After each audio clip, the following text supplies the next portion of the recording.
Moving on to Spain now, where authorities in Valencia say at least 9 people have died after a fire ripped through an apartment block.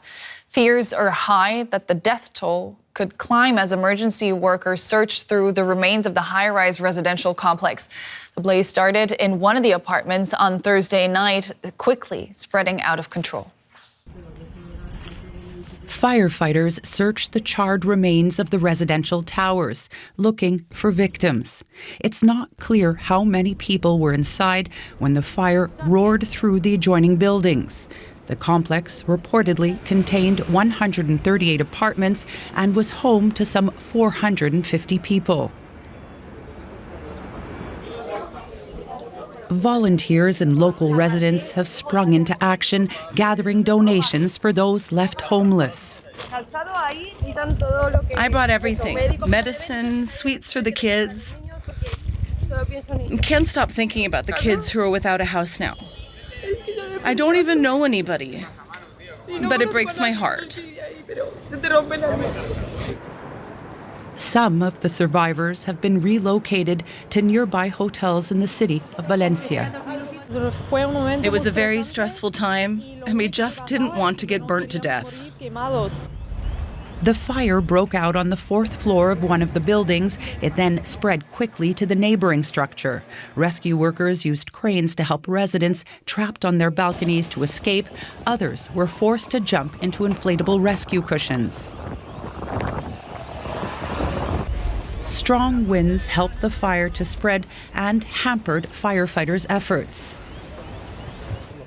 Spain's Prime Minister traveled to Valencia to meet with emergency workers and to offer his condolences to the victims' families.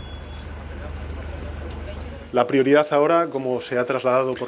priority now, as we have heard from the authorities, is the search for victims and to try to guarantee the safety of the public service workers. And of course, later, to clarify what has happened and to help support the families of this terrible tragedy. As the search for bodies continues, so does the search for clues. An investigation is underway to determine how the blaze started and why it spread so quickly. Some are pointing to the structure's highly flammable polyurethane cladding, saying it may have contributed to the fire's ferocity. I'm joined now by journalist Jorge Melia, who's in Valencia. Bring us up to date on what's known about the fire at this point.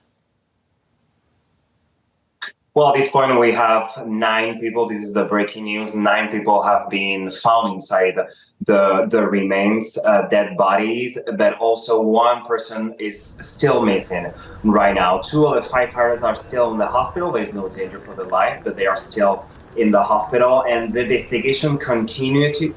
There is a confidentiality in order to know what happened, what failed in that particular building, and we are starting to know the profiles of the victims.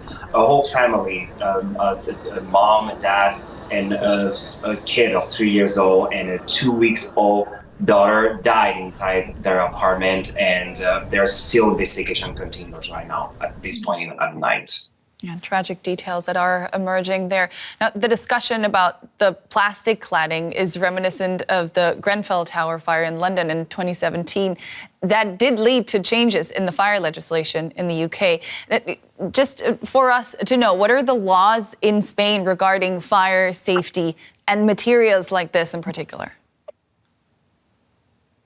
There's a restricted law. I mean, we cannot use these kind of materials, but this particular building was a very specific case because this building was finished in 2008, but it was planned in 1991 when Spain was under a more or less restricted legislation. And in 2006, we changed this, and we cannot use anymore these kind of materials, these very flammable materials to build buildings. But this particular building was under the legislation of 1991. Now the question remains why there was not a program to take away these kind of materials, to rebuild or remodel these buildings that still have these kind of materials, where now investigation are talking about polyurethane, like you were saying, but also stone wool, and also a combination of air chambers that were between the facade, between the cladding, and between the structure that helped the circulation of air,